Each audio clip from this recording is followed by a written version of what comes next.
Hola a todos, ¿cómo están? Ya están conectados en el chat, ya veo que hay 27 personas. Somos mucho menos de lo que éramos antes de salir de vacaciones. Pero bueno, ¿cómo les fue las vacaciones? ¿Todo bien? ¿Me escuchan? Sí, profe, todo bien. ¿Me escuchan sin problema? Sí, todo bien, profe. Sí, todos lo escuchamos bien, profe. Bien.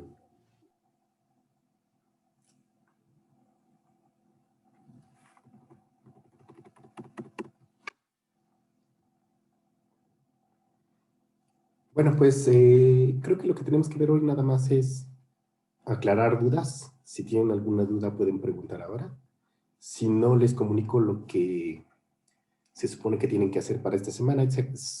Como algunos de ustedes solicitaron, lo que hice fue que para cada semana voy a tratar de liberar la información desde el viernes o el sábado a más tardar, para que las personas que trabajan puedan ponerse al día y puedan ver qué es lo que estoy pidiendo y hagan las tareas que tienen que hacer. Eh, Prácticamente entonces lo que tienen que hacer para esta semana está disponible desde antes de salir de vacaciones. Supongo que lo vieron. Y para este momento ya deberían prácticamente todos, o casi todos, de haber hecho el examen de la semana 2. Lo que sí no estaba disponible y está disponible hasta hoy es la parte de laboratorio. Si se fijan en la página de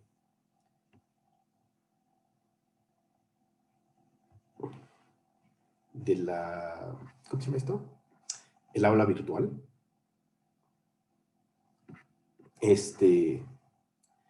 Agregué solamente esta parte que antes no la tenían disponible. Una parte es la práctica 1 del laboratorio, que es una extracción de DNA. Si ustedes se meten allí van a poder descargar el documento en el que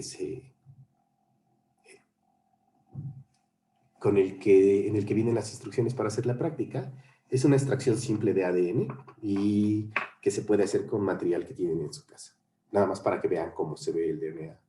En realidad, pero la parte interesante, o más bien una de las partes que a mí me interesa que vean, es esta. A ver, permítanme un segundo.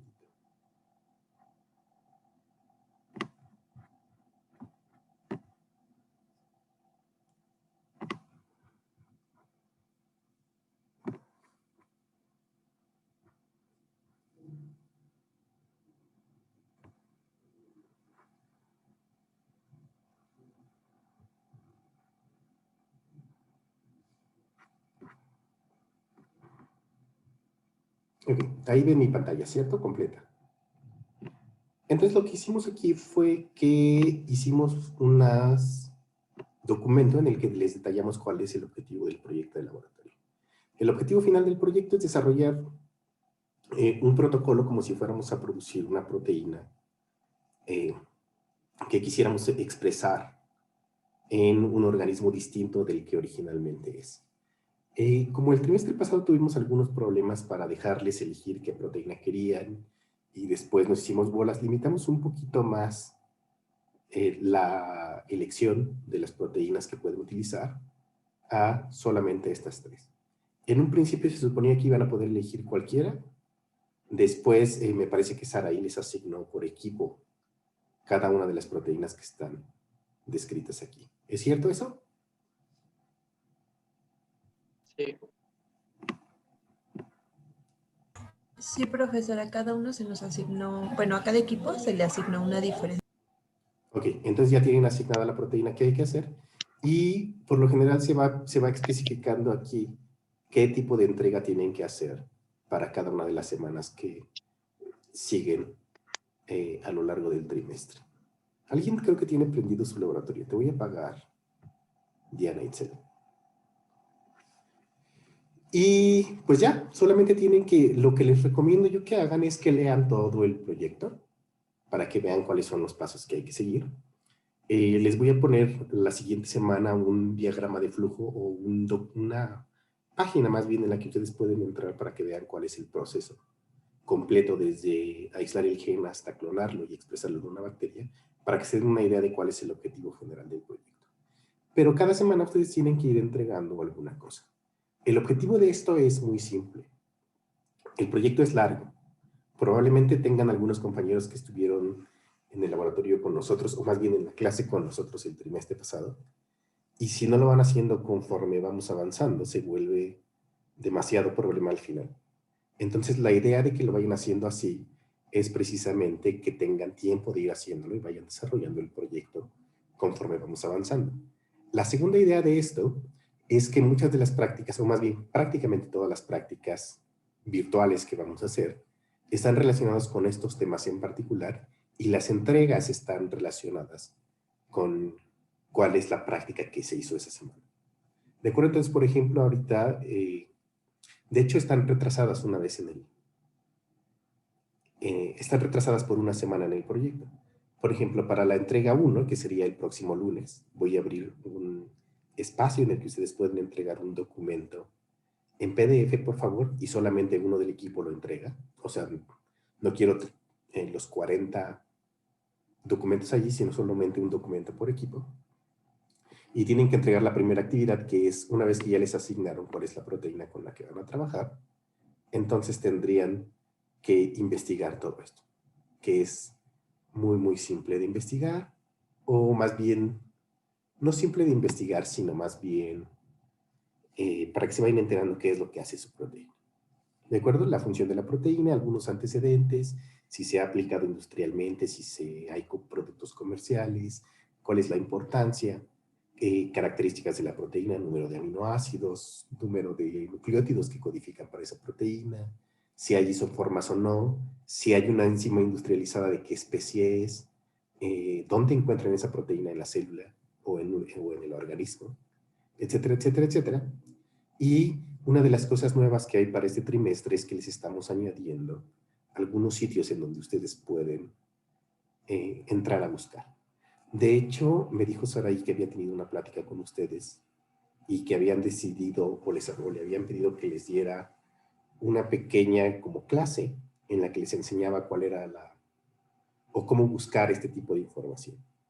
Esa clase la van a tener el jueves, ¿de acuerdo? Claro, dice Arely Balbuena que si las proyectos y las prácticas se entregarán por equipo, así es.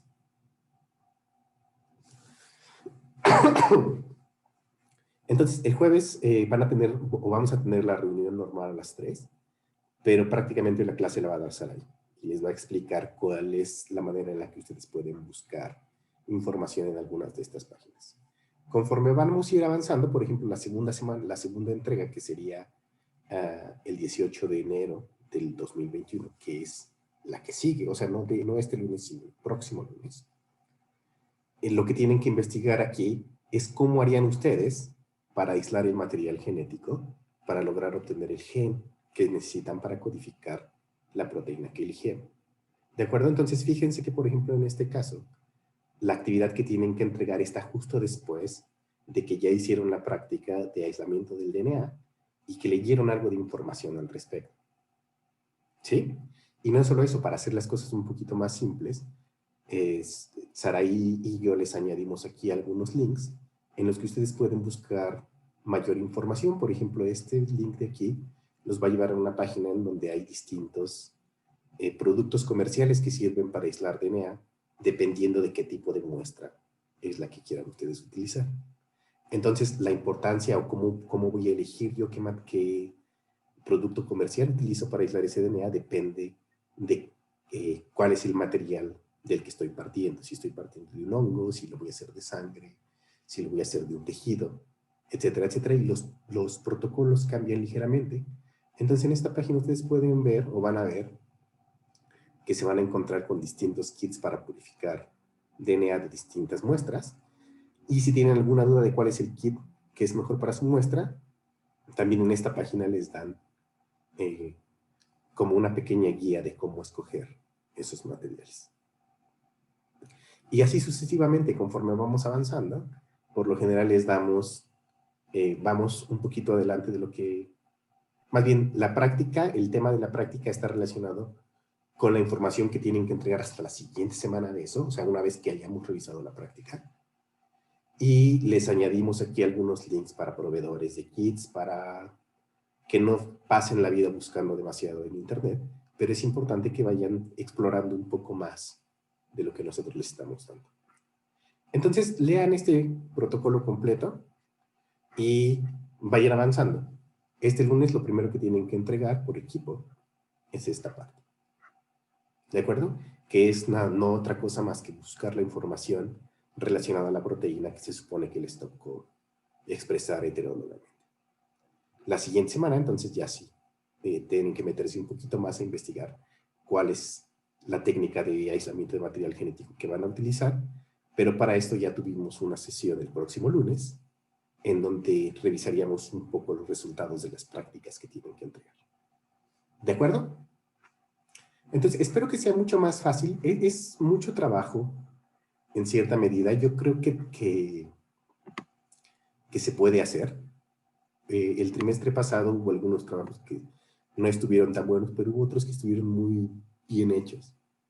Entonces, yo creo que es un trabajo que se puede hacer.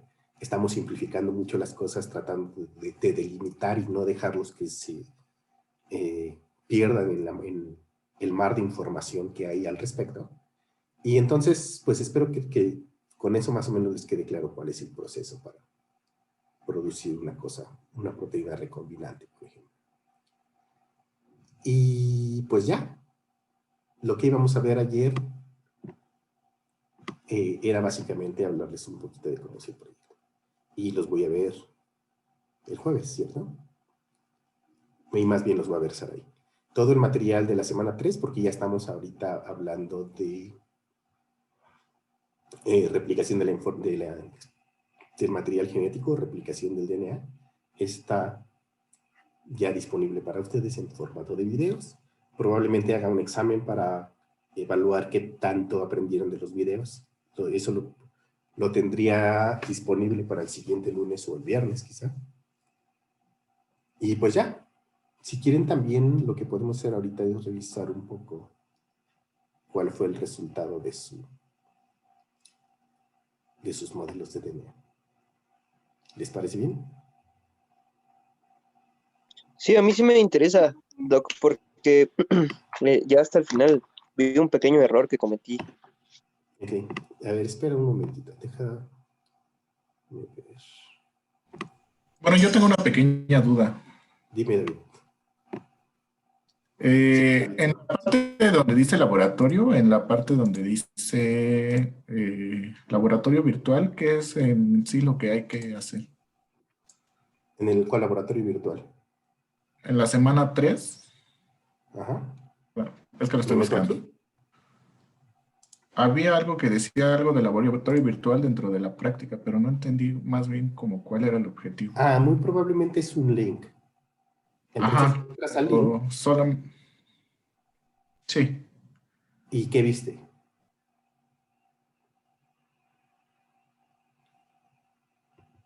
Te escucho. O sea, ¿qué pasó con eso? ¿Entraste al link? Ah, sí, entré y nada más decía, como eran como los pasos de cómo se realizaba la extracción, pero no sé si había que realizar algo. Siguen viendo mi pantalla, ¿no? Sí,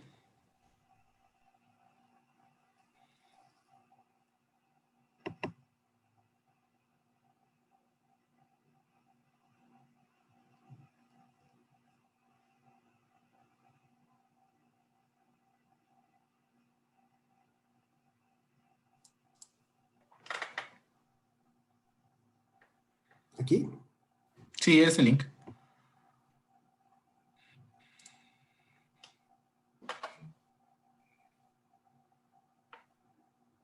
Sí, entras a la página y aquí dice...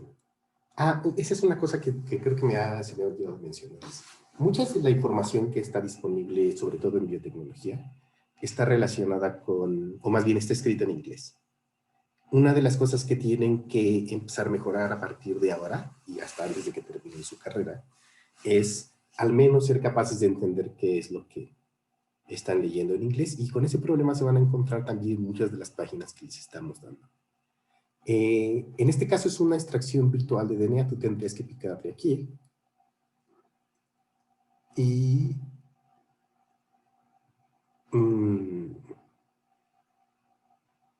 yo creo que estoy equivocado de...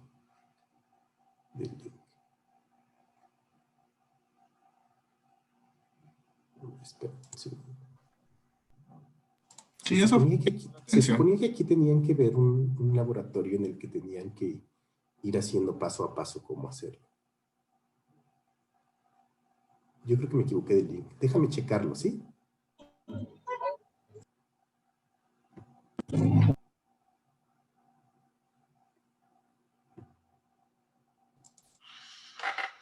Debería de ser una extracción interactiva en la que van, aquí, mira.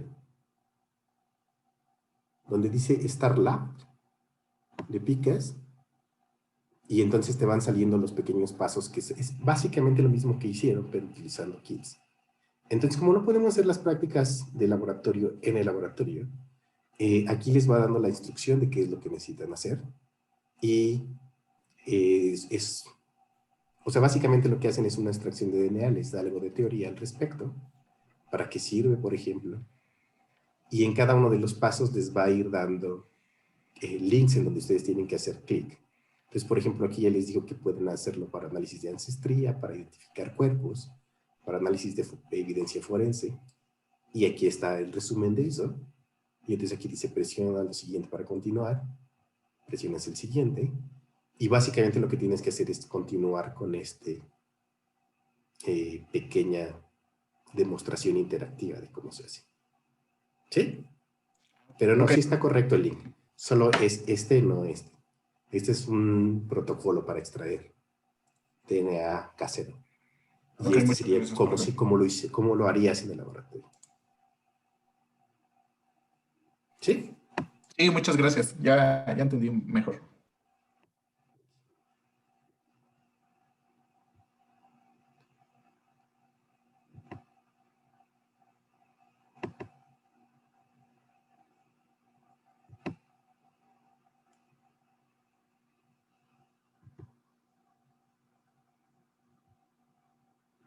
Bien. Estoy compartiendo la pantalla completa, ¿verdad? ¿Sí ven mi pantalla completa? Sí, doctor. Ok.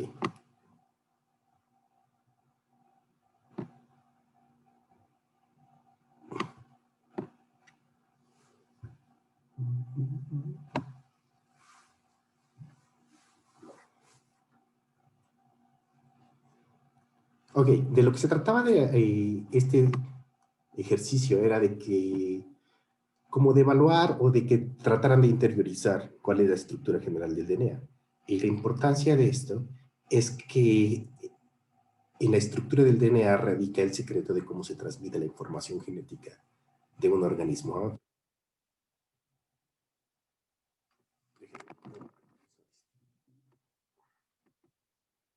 Entonces, de lo que se trata, esta actividad está adaptada de esta página de internet, que lo que hacía o lo que hace, o de lo que se trata esta página es de dar como información general a personas, digamos, de la población en general que no tienen conocimientos de biología, que no tienen por qué estar enterados de todo esto, pero que les permite de alguna manera interactuar o enterarse de algunos de los avances científicos que hay.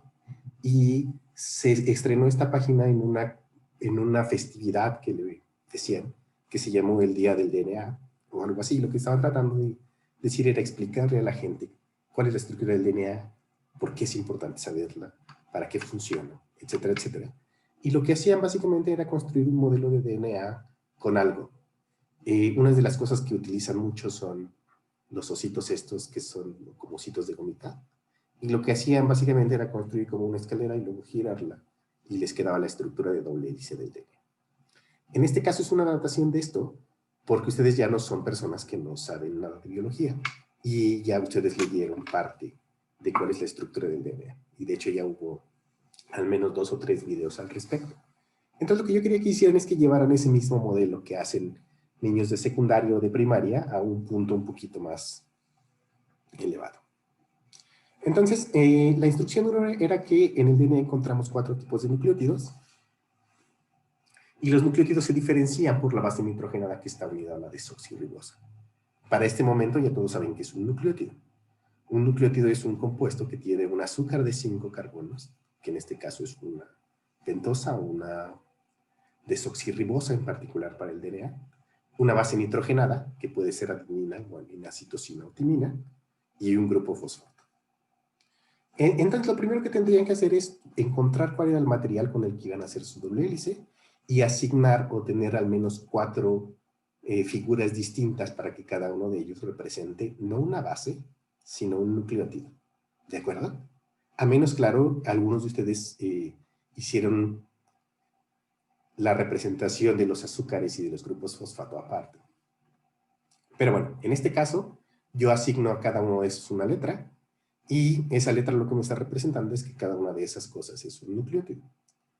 En este caso es en realidad no es adenina, sino es un desoxiadenilato. No sé si vieron eso en alguna parte del libro. Y lo mismo para todos los otros nucleótidos.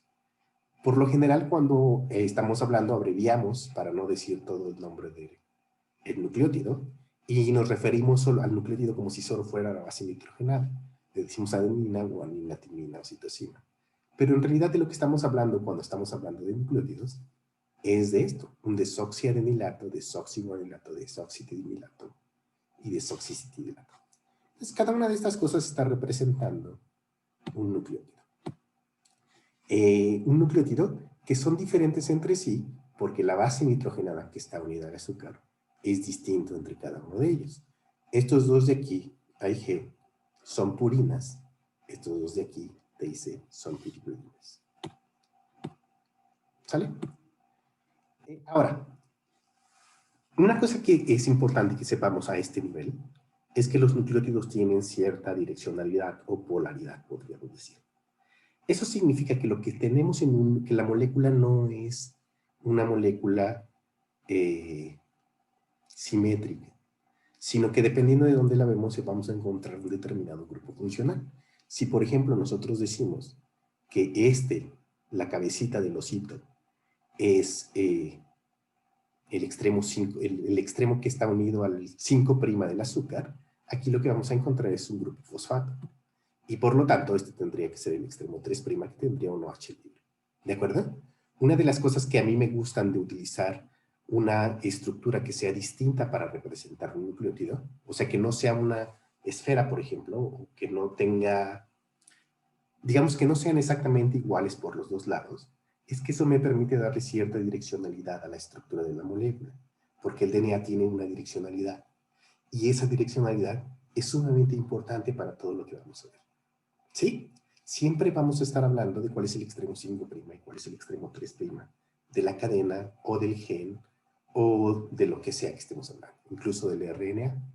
Entonces, estos panditas funcionan bastante bien porque yo puedo decir las cabezas son el extremo 5', las colitas son el extremo 3'.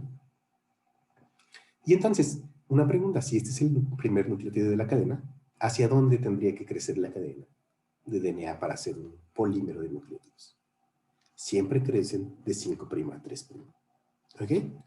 De manera que la instrucción decía, forma un polímero de bases nitrogenadas de 5 cosas, panditas, esferas, lo que sea que hayan utilizado. Y entonces lo que tienen que definir es cuál es el extremo 5'. Y como yo ya definí que estos panditas tienen polaridad y que las cabezas es donde está el grupo fosfato, este sería el primer nucleótido y la cadena de DNA crece de aquí hacia acá. Y entonces yo puedo añadir cualquier nucleótido aleatoriamente en cualquier secuencia que yo quiera poner. O sea, el orden en el que están puestos estos nucleótidos, en este momento en particular, en este ejemplo, es totalmente aleatorio. Y si aquí está el extremo 5' de la cadena, porque aquí está el final de la cadena de DNA y aquí está la cabecita, y aquí está el final de la cadena de DNA y aquí está la colita, entonces este es el extremo 3'. ¿De acuerdo? Ahora, una de las cosas que quiero que era el objetivo que vieran con estos modelos, es que una vez que definieron la primera cadena, la segunda cadena ya está definida como implícitamente. ¿De acuerdo? Porque la estructura del DNA, acuérdense que son 2 cadenas que son complementarias entre sí. Entonces, una vez que definí esta cadena, yo sé que hay otra cadena aquí que es complementaria a esa. ¿Sí? Y ahí ya no tengo libertad para poner cualquier nucleótido en el orden que se me pegue la gana, porque ya está descrita esta secuencia de nucleótidos. Ahora, Si yo quisiera polimerizar la segunda cadena, ¿de dónde a dónde tendría que empezar? ¿De aquí a acá o de aquí a acá? ¿De abajo a arriba o de arriba a abajo? ¿Qué dicen? Aunque Es a sea la de inversa, ¿no? exacto, en sentido contrario. Entonces, el 5', perdón, todavía no llego a ese punto. Aquí lo único que estoy diciendo es, esta es la secuencia de nucleótidos. Una cosa importante es, cuando escriben una secuencia de nucleótidos en cualquier parte, siempre empiezan del extremo 5' hacia el extremo 3'. ¿De acuerdo? Entonces, para esta secuencia, cuando la escriban en un documento, tendría que estar escrita de esta manera. 5' ACGTC y el 3'. Lo que está representando aquí esta línea es obviamente el enlace fosfodiéster, porque los nucleótidos que están formando una cadena de nucleótidos están unidos por enlaces fosfodiéster. ¿Sale? Ahora, aparé los panditas según sus respectivas filias. Obviamente tengo que esperar, hay que empezar desde el 5', ahora en este extremo, y poner el nucleótido que es complementario a este nucleótido que está aquí. ¿Qué nucleótido sería ese en particular? Guanina. ¿Ok? Y hay una cosa importante, el osito está de cabeza. ¿Por qué? Porque desde un principio ya les dije que las cadenas tienen direccionalidad. Y como tiene direccionalidad, y yo dije que aquí está el grupo fosfato, yo sé que este es el extremo 5'. Y entonces la cadena tiene que crecer de ahí hacia arriba. ¿De acuerdo? Y ahí tenemos una estructura de DNA, digamos, súper simple. Con la única diferencia, o sea, si ustedes vieran las hélices de panditas que hacen los niños de primaria o de secundaria, simplemente verían esto, pero con los panditas todos alineados de la misma manera o a lo mejor encontrados uno con otro. ¿Sí? Aquí nosotros le estamos poniendo un poquito extra porque nosotros sabemos que las cadenas no son paralelas, son antiparalelas. Y por lo tanto los panditas de esta cadena están de cabeza. ¿Sale? Ahí están los extremos 5' y 3'. Y entonces la secuencia de nucleótidos de esta cadena también la escribo de 5' a 3'. Y es esta secuencia. ¿Qué está representando esta línea en particular? Un puente de hidrógeno. Un puente de hidrógeno. Ahora, ¿por qué creen que está punteada y no lisa como esta? Porque no es un enlace, es una interacción. Es una interacción y es mucho más débil que los enlaces fosfodiéster. ¿De acuerdo? Entonces, por eso estoy poniendo esto así como que están interaccionando, pero no es propiamente un enlace. Entonces, esas líneas están representando puentes de hidrógeno. Aquí les preguntaba por qué tienen que estar estos de cabeza. Pues porque las hélices son antiparalelas. Ahora, ya si querían obtener el extremo o la estructura tridimensional de la doble hélice, lo que tenían que hacer era tomarla y girarla un poco hacia la derecha para que adquiriera la estructura de doble hélice. Una vez que tenemos la estructura, les preguntaba cuántas purinas y cuántas pirimidinas hay. ¿Cuáles son las purinas?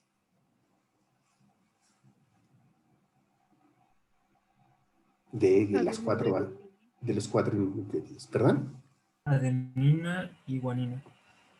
Adenina y guanina, dicen por ahí. Pueden contestar también en el chat, ahí los veo también. Entonces, lo único que tenían que hacer era contar el número de purinas, o sea, el número de A's o G's en la molécula completa. ¿De acuerdo? Porque esta parte me servía para enseñarles cuáles eran las reglas, o para que recordaran cuáles eran las reglas de Chargaff.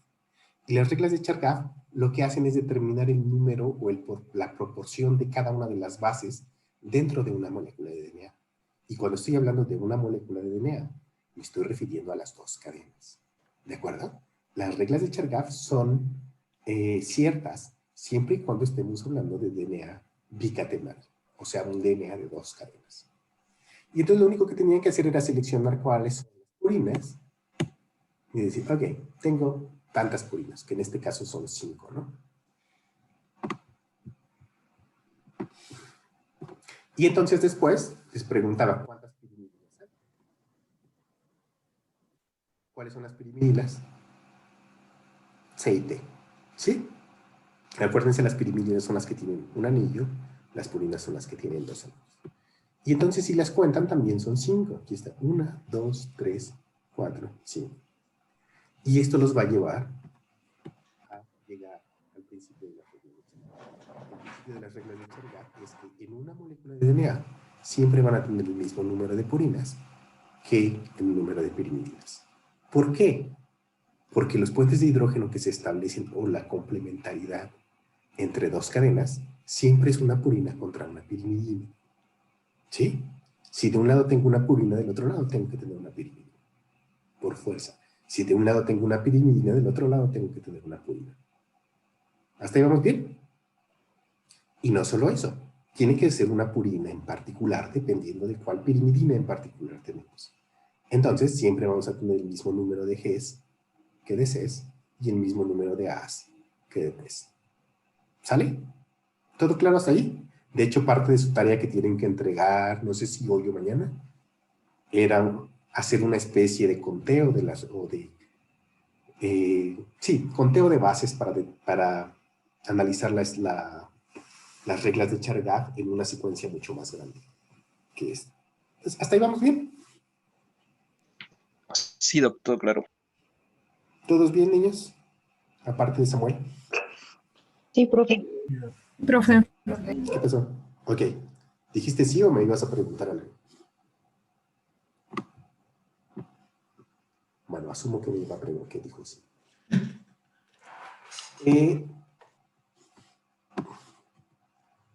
Esas son, esto que está aquí, la conclusión que está aquí, son no otra cosa que las reglas de Chargaff. Ahora, pregunta, ¿estas dos cadenas son iguales? No. No. ¿Cómo qué son? Complementarias. Son complementarias. Eso es súper importante siempre que alguien les pida la definición de la estructura del DNA. ¿De acuerdo?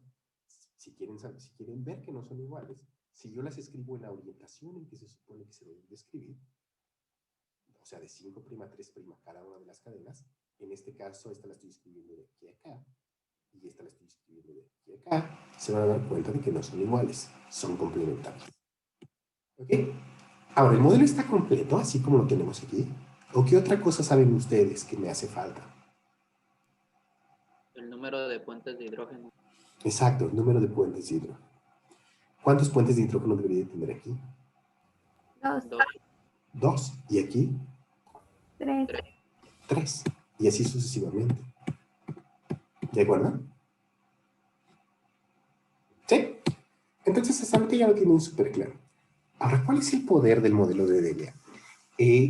Ustedes saben que quien descubrió la estructura del DNA, o quienes descubrieron la estructura del DNA, ganaron el premio Nobel por eso. Y a partir de que se descubrió la estructura del DNA, la biología molecular cambió. O más bien, la ciencia cambió por completo.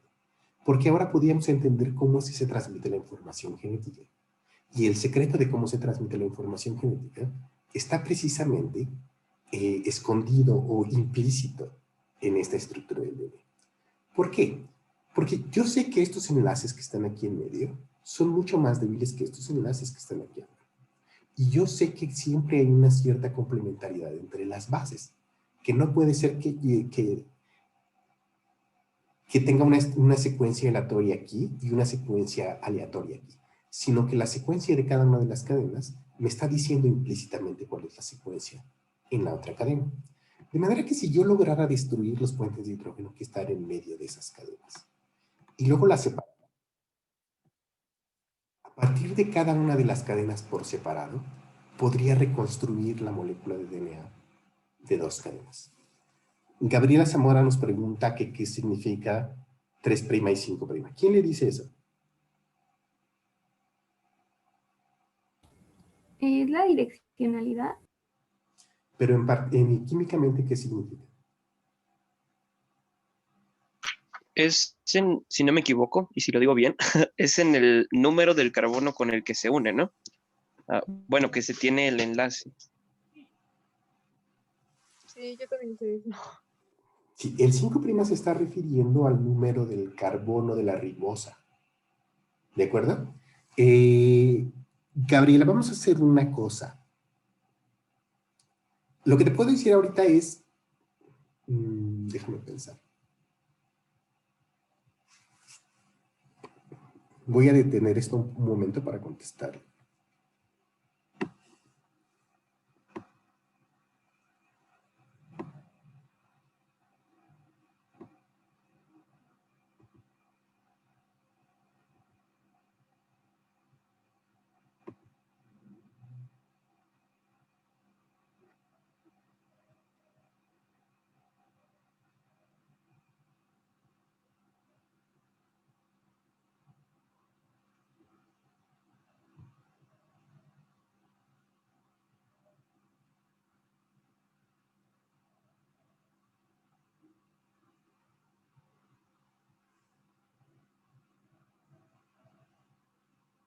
Ok, Gabriela.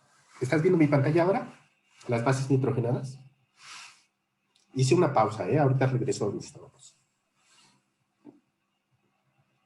Gabriela, ¿estás allí? Ok, Gabriela. Lo que se hace usualmente con las moléculas orgánicas para darnos una orientación respecto a cuál es el átomo en el que estamos hablando de una molécula es numerarlas. Y por lo general se numeran en un punto en el que la molécula tenga el más alto estado de oxidación. Entonces, sucede que con los ácidos nucleicos, cuando empezaron a numerar por las bases nitrogenadas, o sea, las purinas y las pirimidinas. En este caso, estas son las bases pirimídicas, estas son las bases púricas. De hecho, todo esto debo de haberlo mencionado en uno de los videos que te recomiendo que revises de nuevo, Gabriela. Y aquí están los números que están asignados a cada uno de los átomos que están formando esta molécula en particular. Por ejemplo, fíjate que están acomodados muy similares y que la única diferencia son los sustituyentes que tienen. Ahora, este nitrógeno es el nitrógeno 1. Carbono 2, nitrógeno 3, carbono 4, carbono 5, carbono 6, nitrógeno 7, nitrógeno 8, nitrógeno 9. E igual para las purinas. Ahora, una vez que ya estaban asignados estos números, después tuvimos que pensar que los nucleótidos están formados de esta manera. Esa es la estructura general de un nucleótido. En el nucleótido tienes una purina o pirimidina, que es eso. Está representado aquí, de hecho son estos que están aquí. Un azúcar de 5 carbonos, que es este azúcar, que en este caso es una ribosa o una desoxirribosa, depende de si estamos hablando de DNA o RNA, y un grupo fosfato. ¿De acuerdo? Ahora, nosotros tenemos, para poder saber de qué carbono estamos hablando en esta ribosa, también tendríamos que numerarla. Y en este caso, este sería el carbono 1, el que está aquí en medio. Carbono 2, carbono 3, carbono 4, carbono 5. ¿De acuerdo?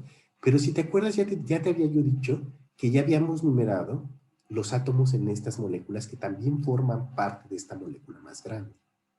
Y entonces, como a este ya le habíamos numerado del 1 al 6 o del 1 al 9, pues no nos queda más que asignarles un prima al azúcar para saber que cuando decimos 1', no estoy hablando de este nitrógeno, sino de este carbono. O sea, no estoy hablando de la base nitrogenada, sino de el azúcar que forma parte del nucleótido. ¿Sí? Ahora, ¿cuál es la parte importante aquí? La direccionalidad del DNA te la indica cuál es el último nucleótido que está al final de la cadena. Si el nucleótido que está al final de la cadena tienes un fosfato libre, significa que el carbono que está allí más cercano a ese final es el carbono 5' del azúcar. Y entonces por eso dice, si yo agarrara una molécula de DNA, la estiro y lograra ver el final de la cadena, aquel que tiene el fosfato libre es el extremo 5' del DNA.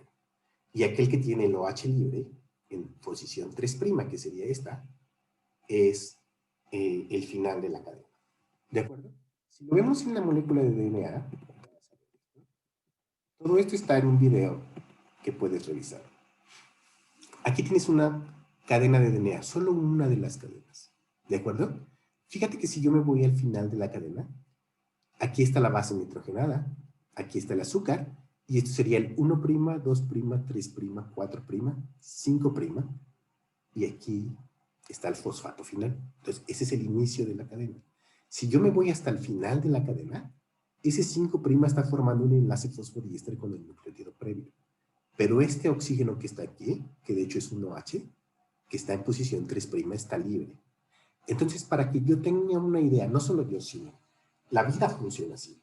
Para que yo sepa en qué sentido tengo que leer una cadena de DNA, tengo que saber cuál es el extremo 5' y cuál es el extremo 3'.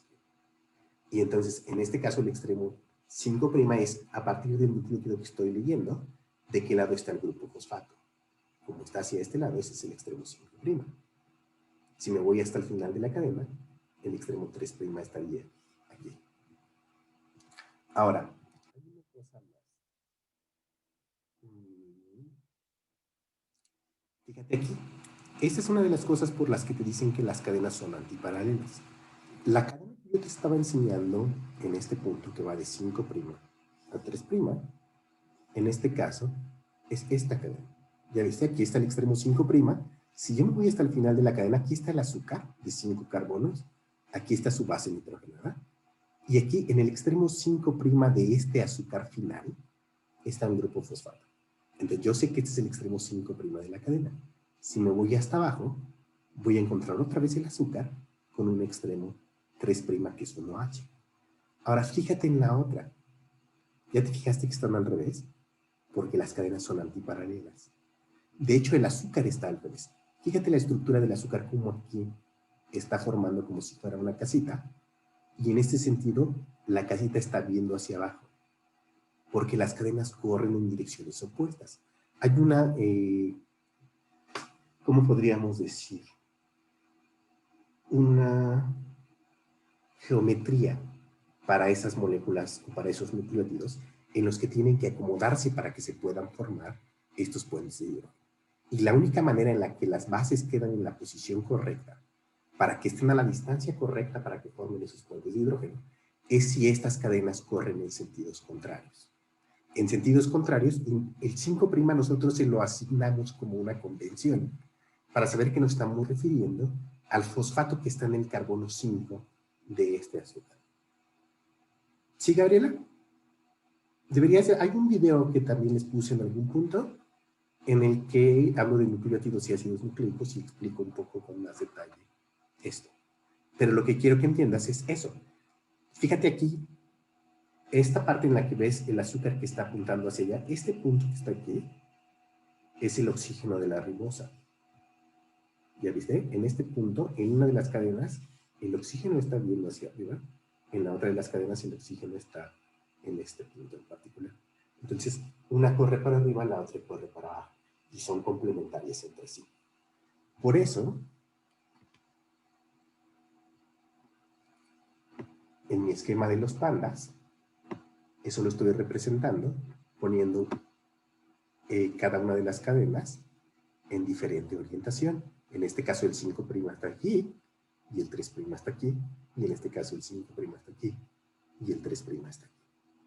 ¿Ok, Gabriela? Entonces espero que ya más o menos te haya quedado claro. Pero revisa el video otra vez. ¿Sí? Porque a partir de aquí, prácticamente toda la replicación, la transcripción y la traducción dependen de que sepas cuál es el extremo 5' de la cadena que estás leyendo. Por eso me estoy deteniendo tanto en este punto. ¿Ok, Gabriela?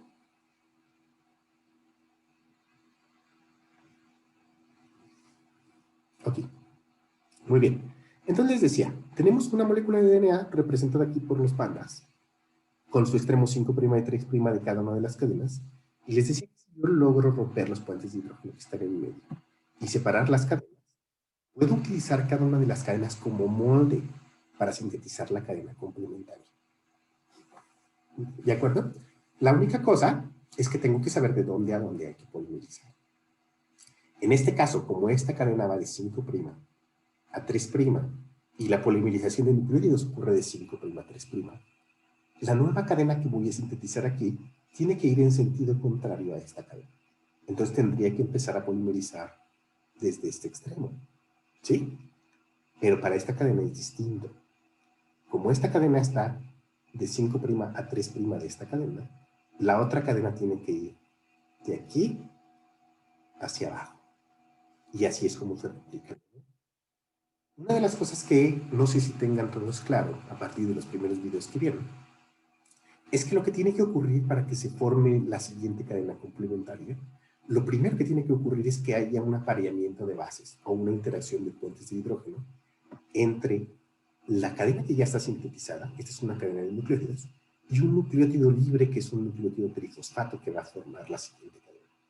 Una vez que se formó este apareamiento, tenemos que esperar por el segundo apareamiento, que sería el apareamiento del segundo nucleótido, que se aparea con el segundo nucleótido de esta cadena. Una vez que se establecen estos puentes de hidrógeno y se ve que son correctos, lo mismo aquí, entonces se forma el enlace fosfolípido. ¿De acuerdo? Ahora, para el siguiente nucleótido, lo primero que pasa es que se tiene que formar la interacción de puentes de hidrógeno. Y si la interacción es correcta, entonces se forma el enlace fosfolípido. Puente de hidrógeno, enlace fosfolípido.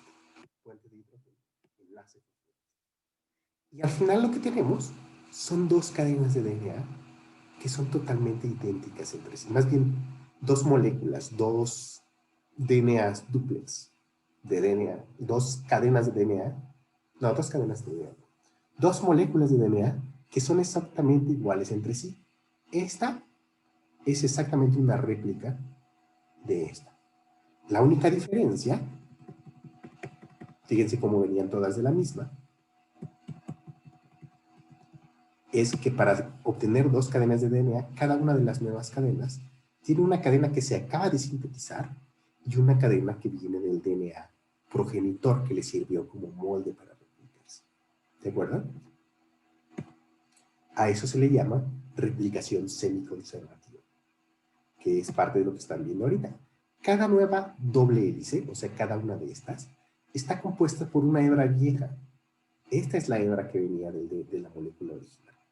Y una hebra que se sintetizó totalmente de nuevo, esta que está aquí. ¿De acuerdo? Entonces, una característica de la replicación del DNA es que la replicación es semiconservativa. Cada nueva doble hélice está formada por una hebra vieja y una hebra nueva. Una hebra vieja y una hebra nueva, que sirvieron como molde para sintetizar las cadenas complementarias. La implicación biológica de esto es que esta replicación semiconservativa explica cómo se transmite la herencia de un organismo a otro con alta fidelidad. Las copias son prácticamente idénticas. ¿De acuerdo? Y si lo queremos ver con nucleótidos, podemos verlo aquí. Este es un esquema de una molécula de DNA, ahora ya sin los pandas, pero fíjense cómo las cosas siguen siendo ciertas. Aquí está el 5' y aquí está el 3' de este, y fíjense cómo las moléculas de azúcar están en posiciones distintas para que se formen estos puentes de hidrógeno. Si yo logro destruir los puentes de hidrógeno de en medio y luego utilizo estas cadenas viejas como molde para sintetizar unas cadenas nuevas en el sentido correcto de 5', 3', lo único que tengo que hacer es ir polimerizando los nucleótidos complementarios a la cadena preexistente para formar dos moléculas de DNA que son exactamente iguales. ¿De acuerdo? Este descubrimiento es tan importante que esto fue lo que les valió el premio Nobel a Watson y Crick y a Maurice Wilkins. De hecho, probablemente este sea uno de los artículos más famosos que existen, el de abril de 1953, en lo que se describe la estructura molecular de los ácidos nucleicos. Si no lo han visto, búsquenlo en internet, no son más que 2 o 3 hojas máximo. Sin embargo, el que vale el premio Nobel es este. ¿Cuáles son las implicaciones genéticas de la estructura? ¿Qué es lo que implica esa estructura? Y lo que implica esa estructura es que explica cómo se transmite la información genética de una generación a otra. ¿De acuerdo? Este es el artículo que yo creo que es el que vale el premio Nobel, y fíjense que solo tienen un mes de diferencia entre los dos.